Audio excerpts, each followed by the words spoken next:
जहाँ कभी सूरज की रोशनी नहीं पड़ी, जहाँ पानी का प्रेशर इतना है कि 30 सेकंड में इंसान की हड्डियों को राख की तरह मसल देता है।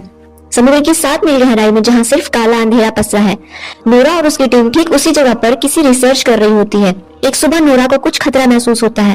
वो बाहर निकलकर देखती है और उसके होश उड़ जाते हैं, क्योंकि स्टेशन की दीवारों से पानी रिसना शुरू हो चुका था। नोरा कुछ सोच समझ पाती उससे पहले ही जोरदार धमाके के साथ बेस की दीवारें टूट जाती है और समुद्र का पानी राक्षस की तरह अंदर घुसने लगता है। हर तरफ चीख पुकार मच जाती है। क्रू मेंबर्स जान बचाने के लिए भागने लगते हैं, लेकिन तभी अगले ही पल समुद्र का पानी उन्हें जिंदा निगल जाता है। नोरा सिस्टम चेक करती है तो पता चलता है कि कंट्रोल रूम से संपर्क पूरी तरह खत्म हो चुका है और बेस भी तबाह हो चुका है। सिर्फ वही हिस्सा बचा हुआ है जिसमें वो मौजूद है, और वो भी किसी भी वक्त ब्लास्ट हो सकता है। अभी उन्हें बेस के बाहर किसी अजीब चीज के टकराने की डरावनी आवाजें सुनाई देने लगती हैं। ऐसा लग रहा था कोई विशाल चीज स्टेशन की दीवारों को नोच रहा है। सभी वहाँ से निकलने की उम्मीद खो देते हैं। तभी उनका कैप्टन उन्हें बताता है कि उनके पास अभी भी एक आखिरी रास्ता है। उन्हें और भी पॉड्स चाहिए जिससे वो वापस ऊपर जा सकते हैं। उसके लिए उन्हें समुद्र की और भी गहराई में मौजूद ड्रिलिंग स्टेशन पहुंचना होगा, जो वहाँ से लगभग 1 से 1.5 किलोमीटर दूर है। ड्रिलिंग स्टेशन तक पहुंचने के लिए सब लोग भारी अंडर वाटर सूट पहनकर समुद्र में उतरते हैं, लेकिन बाहर कदम रखते ही उनके एक साथी के हेलमेट में दरार पड़ती है और पानी जबरदस्त दबाव के साथ उसका शरीर पल भर में खत्म हो जाता है।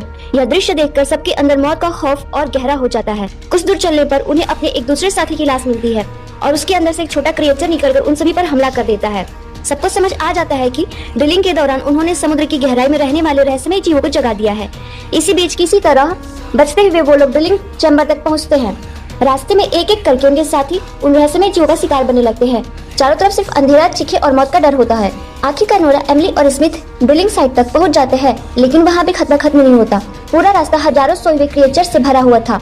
अगर उनमें से एक भी जाग जाता तो उनका बचना नामुमकिन था। धीरे धीरे आगे बढ़ते हुए अचानक एक जीव जाग जाता है और नोरा पर हमला कर देता है, लेकिन इसी बार नोरा डरती नहीं। वो हिम्मत दिखाते हुए उस दानव को मार देती है, मगर उसी पल बाकी सारे जीव भी जागने लगते हैं।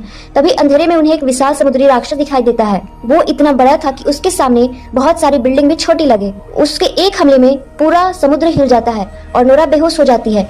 एमिली किसी तरह उसे बचाकर अंदर ले आती है।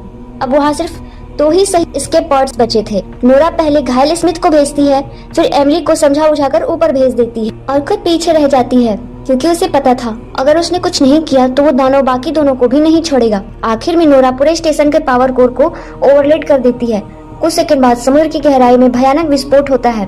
उस धमाके में सारे खतरनाक जीव खत्म हो जाते हैं और नोरा अपनी जान देकर अपने साथियों को बचा लेती है। बाद में अखबारों में दिखाया जाता है कि सिर्फ 2 लोग जिंदा बच पाए और इसी के साथ इस डरावनी कहानी का अंत हो जाता है।